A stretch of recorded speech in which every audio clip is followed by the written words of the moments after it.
So now, as I was saying, we know the ancient Egyptians were not the ones to build the Great Pyramids. They was trying to recreate them and remember, what they did. They tried to bring back the power source that was basically helping them survive and helping them live longer, helping them basically prosper as far as agriculture, and keeping the civilization going. So, one of the things that really help us understand that they were trying to remember this and that it wasn't these ancient Egyptians is Akhenaten. When we look at Akhenaten and remember that Akhenaten is credited as being the first monotheist. And Akhenaten looked around and he's seen, once he became Pharaoh or the Nisut, he's seen that, everybody was worshiping so many gods. And the gods, they looked at them in principles of nature, as far as nature, the sun and everything like that. So Akhenaten looks at nature and says to himself, basically, well, there is a oneness to nature. Everything comes out of one. You have a mother and a father, but really you are created inside of one, your mother, and you come out of one. Your mother births you, she creates you, within. And especially since the ancient Egyptians understood that, woman could create life without a male, then they really looked at, everything as one. So no matter what, you're coming out of the oneness of something. So, while everybody was worshiping so many gods, Akhenaten say, you know what? There is one God. It's one God. If there isn't a whole bunch of, deities out there. And if there is, they had to come from somewhere. So there is one. So Akhenaten basically gave us the solar disk or Aten. Now with Aten, the solar disk, we all looked around, ancient Egyptian artifacts. We've seen this stuff everywhere. And you always seen that solar disk. That is Aten. And Akhenaten, which is, he changed his name from Amenhotep IV, which would have been to Akhenaten, to basically cultivate himself to assume the oneness of that God. So he basically outlawed all the other gods and told everybody, hey, he basically pissed Kemet off and said, he shut down the temples, stopped the worship of all the other gods. And, we got Aten and they worship Aten, as the one universal God. So now we're talking about the 18th dynasty, the 14th century BCE. So the thing I want you to understand, when we're talking about 1353 to like 1336, I think it was that Akhenaten reigned. So what you have to understand is 18th dynasty is relatively close to the creation of the Bible and everything like that, the creation of the Torah, or what have you, Greek mythology and everything like that. So if in the 18th dynasty, if in the 14th century BCE, they were just then coming into the speculation or the understanding that there could possibly be one God, that alone tells us that there's no way the dynasties before them, any of the dynasties could have built the Great Pyramids, because there is perfection within the pyramids. I mean, as close to perfection as you can get. The pyramids are not just, the pyramids. They didn't just serve a function.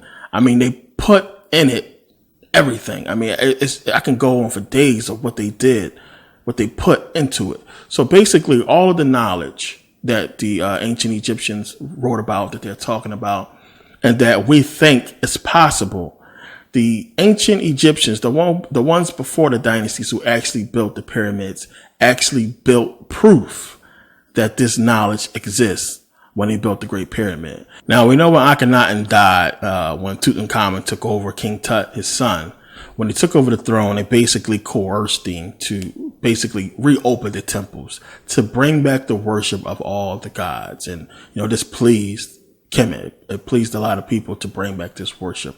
So it was really important to people who understood why all the gods should be worshipped and why they must be understood and known, because a lot of people thought Akhenaten just lost his damn mind because some of the people seen let's just say the math, the science, and the worship of these other deities. And you'll understand this as we go along, why they should be worshiped and at least known and understood, because it wasn't just like you was worshiping these beings as being actual beings who existed, there's a deeper meaning behind them. So people who are, let's just say like the secret societies, or the people who was basically, behind the scenes of the Nisut, who was making sure that everything was ran right, they knew the true meaning of these deities. And you would think Akhenaten would know as well, but he wanted this one God, and he wasn't wrong in what he was saying. He just shouldn't outlaw the worship of all the other gods, because they are as important as well. So we know Tut is on the throne, and they reopened the temples or what have you. But I want you guys to really understand who these gods are that we talk about. So I'm going to go through almost all the gods of ancient Kemet. I'm pretty sure you guys don't know them all. I'm going to go through most of them, and the really important ones, I'm going to leave some out just for time's sake, because there's a lot of them. But I want you guys to really listen and understand who these guys are, the attributes of these gods, these Egyptian gods, because it's going to help us as we go along, so you can understand why, the things that they ascribe gods to, and why, because it's deeper, especially when we get into the creation story. Oh man, it's going to get crazy with that. And you'll see what I'm talking about. So let's get right into it. Now, some of these guys that I name, I'm going to elaborate a little bit more on them, and others I'm just going to go by for time's sake. But we really want to get into most of them in an entire series, because they are important. And you're going to start to see some of the things that I talked about in previous videos. You're going to understand why. It's going to make a lot of sense. So now Amon is the king of the gods.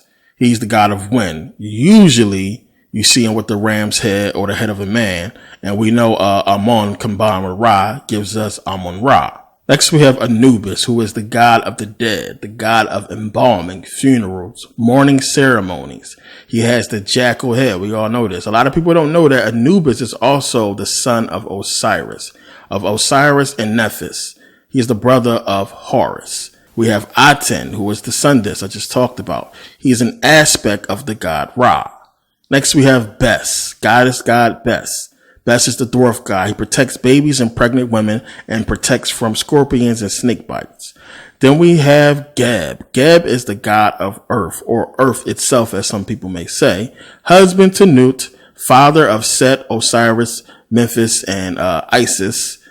Next, we have Hathor. Hathor is the goddess of love, usually shown as the cow. Then we have Heket. Heket's the goddess of frogs. We have Horus. Horus is the god of war, god of the sky, falcons. Also the brother of Anubis, son of Osiris and Isis. Isis is the goddess of magic, marriage, healing, and protection. She's the wife and sister to Osiris and mother to Horus. Next we have Khepri, who is the god of the scarab. He is the aspect of Ra in the morning.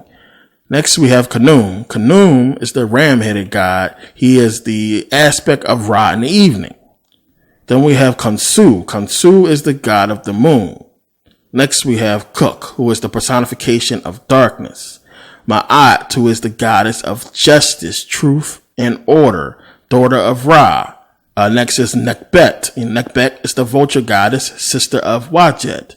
We have Nut. Nut is the goddess of the sky and stars, wife of Geb. Osiris is the god of the underworld and the afterlife, husband and brother to Isis, father of Anubis and Horus, and brother to his mortal enemy, Seth. Then we have Ptah, who is the god of creation. We have Ra. Ra is the god of the sun. Ra was the king of the gods until Osiris took his throne. He is also known as Amun-Ra. Then we have Sekhmet, goddess of lions, fire, and vengeance. She is the alter form of Hathor. A lot of times when you see Sekhmet, you also see Hathor, or you'll see like a cow woman version of Hathor, but it's Sekhmet. Then we have Sheshet, who is the god of writing and measurements. Next we have Seth. Seth is the god of chaos, change, deserts, storms, foreigners.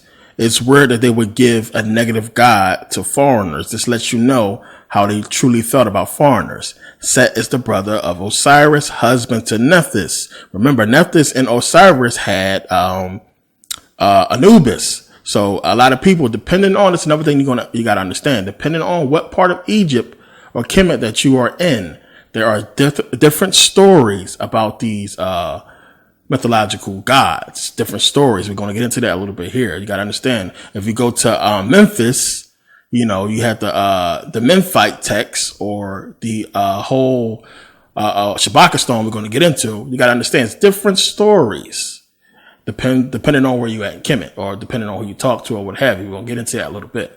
Oh yeah. Another thing about Set, I wrote this down. Set is supposed to have killed Osiris out of jealousy. He is half man and half something else. He's a hybrid. Nobody knows what Seth is mixed with.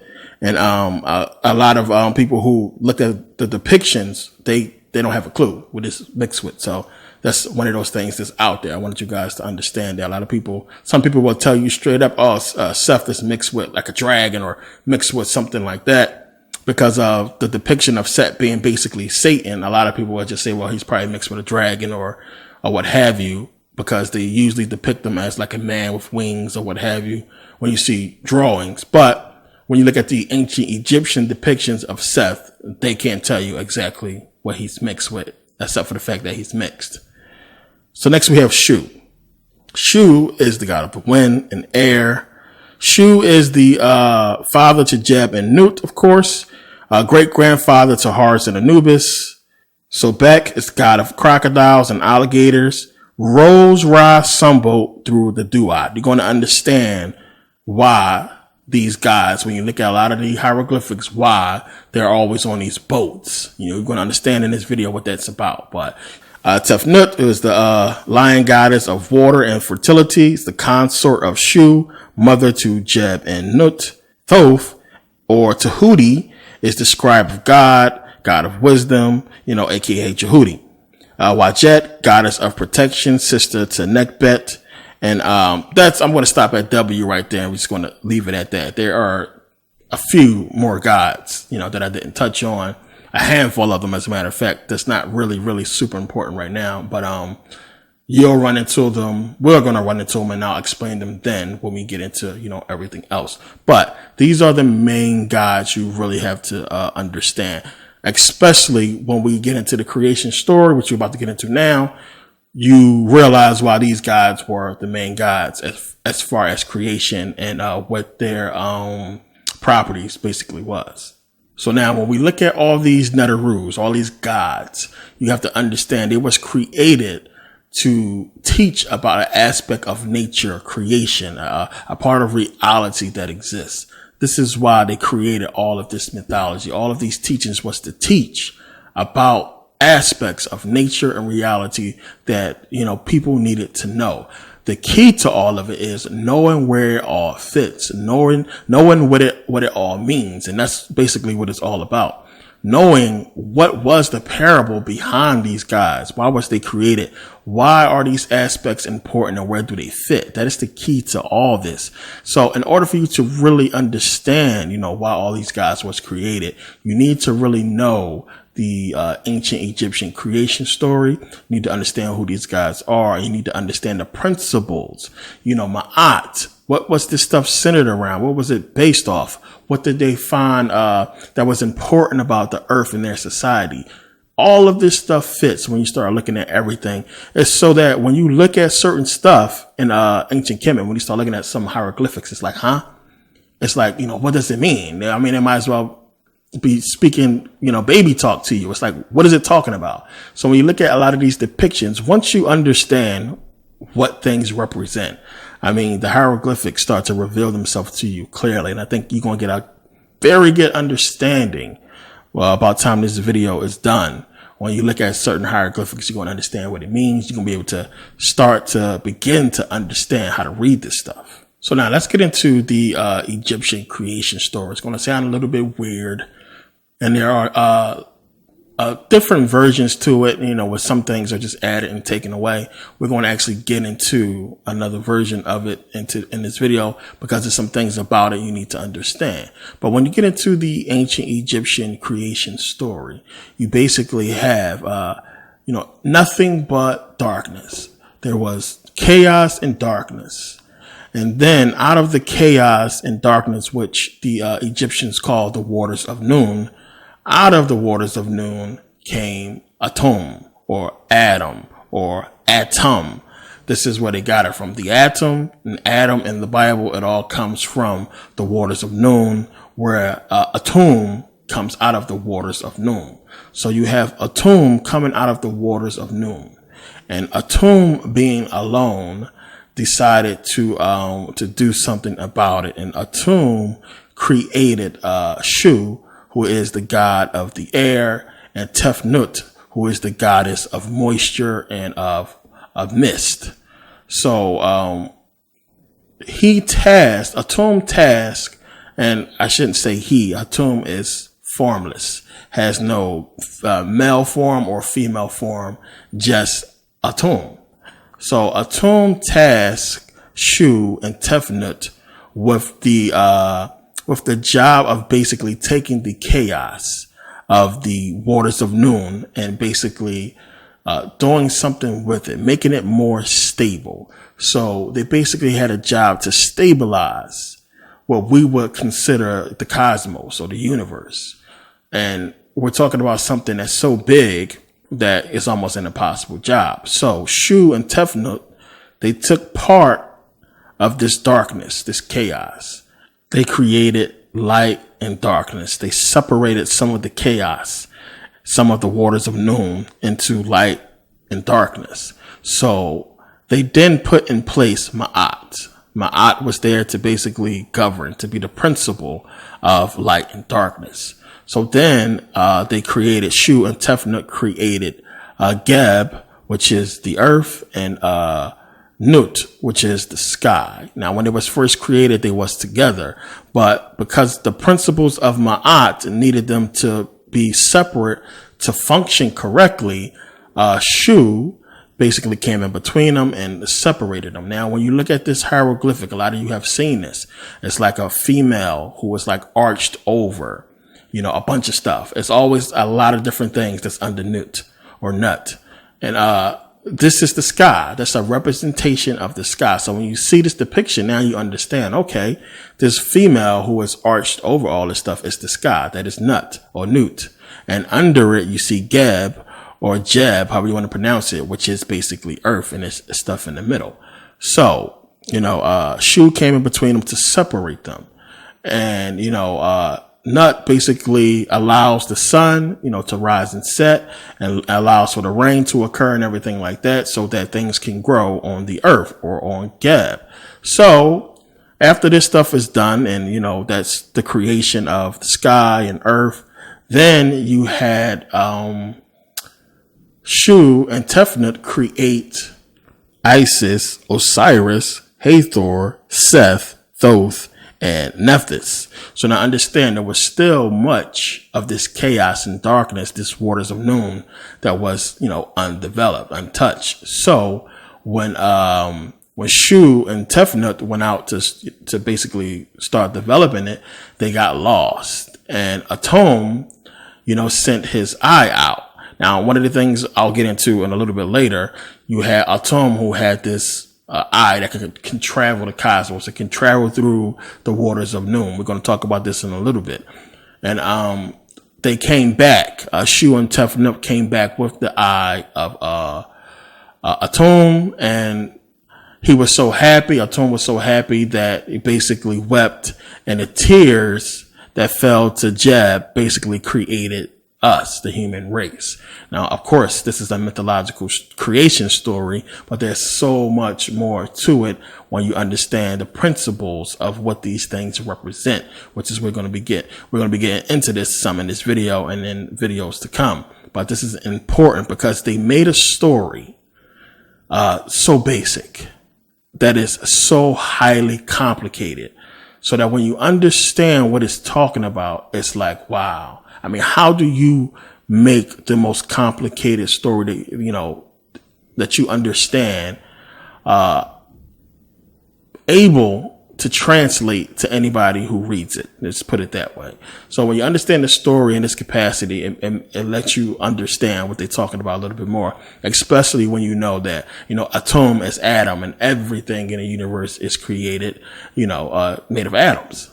Now, understand, when the humans was created, of course, they were supposed to abide by the laws of Ma'at, the rules, the principles of Ma'at, and to basically worship the gods, the Netchers or Netarus. So understand, all of this stuff is about energy. The whole metaphor about these guys and everything has to do with energy. This is where they get the whole quantum physics. This is where they get the story of the flower of life. And of course, the creation story in the Bible. All of this stuff comes from out of these stories. So now understand, when you go into the Memphite text, which is basically the Shabaka stones, we find Ptah. This is where Ptah is found at. So now Ptah, who is the creator god, is said to have been the one to have created Atum. So now the Shabaka stone says that when Atum came out of the waters of Noon, it was because Ptah spoke him into existence. So Ptah, the creator god, from the waters of Noon or from wherever, spoke Atum into existence. And this is how, Atum came to be. So now when we go and we read it, it says, there took shape in the heart. There took shape in the tongue of the form of Atum. For the very great one is Ptah, who gave life to all the gods in their kas, which is basically their energy or soul, through this heart and through this tongue. And for every word of the God came about what the heart devised and the tongue command. So now, again, speaking things into existence. Now we understand, where the Bible stole, let there be light, and speaking things into existence. When you get into like wizardry or witchcraft, it's about spells and speaking things, magical words. Understand where this stuff is coming from. It all comes from here, ancient Kemet. So Ptah, the creator god, is, and a lot of people get confused with that. As I said before, it depends on where you go. You're going to get different stories. You got to understand how this stuff fits and where it goes. So in the Memphite text, which comes from Memphis, and the Shabaka stones, which the Shabaka stones is basically the Memphite text that when it was found was so worm eaten, like it was supposed to be like damn near destroyed, that the Sut Shabaka basically had it translated and put into stone on the Shabaka stone. It's named after him. So at some point, somebody used the stone for something else. And this is where you see the square and the lines in it that's not supposed to be there. So we basically can't read the entire text and what it says. There's stories on the top and on each sides of it that we can make out, but it's more to it. But it's basically destroyed because of, the person who did this to it. So, that little sun looking thing or the square in the middle, I forget exactly what they was doing. It's not supposed to be there. But, understand, depending on where you are at in Kemet, the stories are different. But, most of them is going to the same principles that the ancients wanted you to understand. Now, according to the Memphite theology, which is the theology of Memphis, under the rulership of Shabaka, and the Memphite text, you have Ptah being the creator god. Now, Memphis became the capital of Kemet, the capital of Egypt. So now when you go into the Memphite text, when you look at Ptah being the creator god, it talks about Ptah creating the Agdod. And the Agdod is basically like the elements or the components that make up the reality that created our reality, or make up the water waves of Noon, or the waters of Noon I just talked about, the darkness, the chaos. What made that stuff up? This is the Agdod. And you see the depictions of Ptah on the potter's wheel creating the egg. And from the egg, the Agdod, which Agdod basically means the eight, is we get these components that made up the reality that created our reality. It's really deep stuff. So now, what are these 8 things? Now, understand these 8 things, as I talked about in part 1, our reality has a dual nature. Well, so does the reality that created our reality. There's a dual nature to reality, and that's what the Agdod is about. So now when you look at the Agdod, we have Nun and Nunet. We have Ha and Hahet, Ka and Kaket, Amon and Amonet. So these very funny sounding names are very powerful things in the Memphite theology, and they are basically what the components are that created the reality that created our reality, or we could just call it space or the universe, that darkness that's out there that we can't see, that we have, so many questions about. This is what this stuff is made of. So when we look at Nun and Nunet, that is the waters or the abyss, the watery abyss. We have Ha and Hahet, which basically represents the infinite, the finite and the infinite, the endless and the end.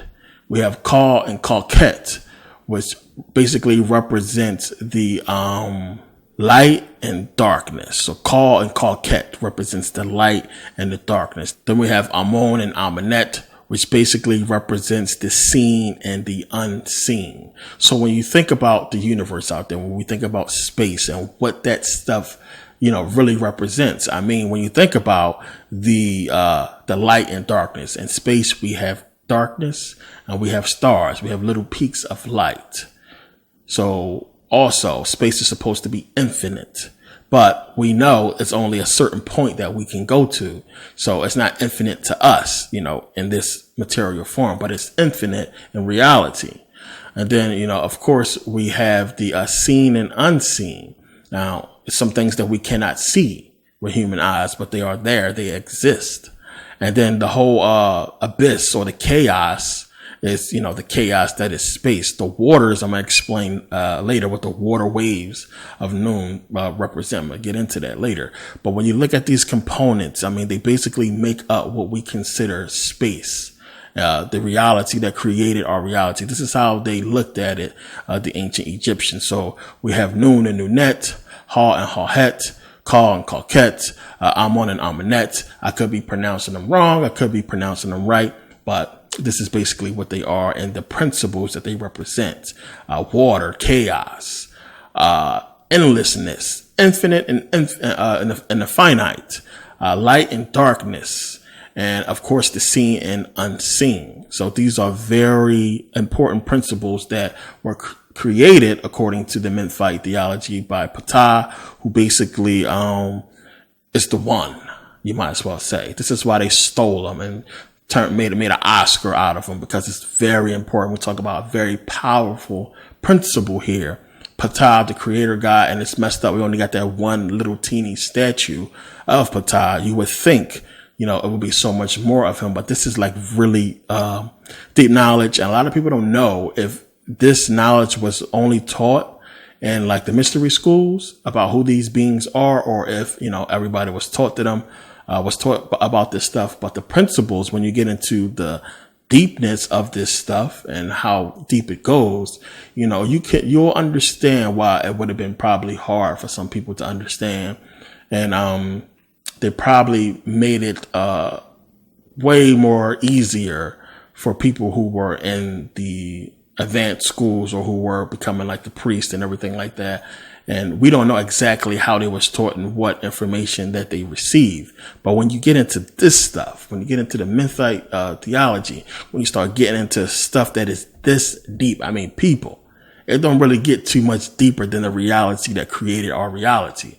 And you start thinking about somebody who actually had the mindset to give it a name and ascribe to it principles. I mean, if you had to go and name what this stuff is, I mean, you would be sitting there all day. But they came up with basic principles that describe the reality or the nothingness, whatever you want to call it, the darkness, the void, or whatever that created everything. And they call it the water waves of Nun, and Ptah was the creator God of it all. So now the Agdod, again, the Agdod would basically be what existed before space. Before, there was even space. Think about that. Before time, before the planets, before the universe, Ptah created the Agdod. And the components that make up space not only did the ancient Egyptians give them names. But these things are also represented by, wait for it, serpents and frogs, snakes and frogs. So the Nun, Nunet, Ha, Het, Ka, Ket, Amun, and Amenet are represented by frogs and serpents, frogs and snakes. So this is going to help you understand a lot more when you look at it, when you start looking at the overall picture. So remember, when you walk into the temple of Hathor and you look up, what do you see? You see them, the snakes, the frogs, and people who are trying to understand, what is this stuff about? What is the serpents about? Oh, it gets much more deeper, people. So when you go back to Saturn Satan, when I was talking about this stuff, you can understand now. It's deep. It's going to get a lot more deeper. So when you go into the temple of Hathor, when you look up, when you start looking at the hieroglyphics and you see this stuff on the ceiling, and you understand now, why is this stuff on the ceiling? Because it's talking about space.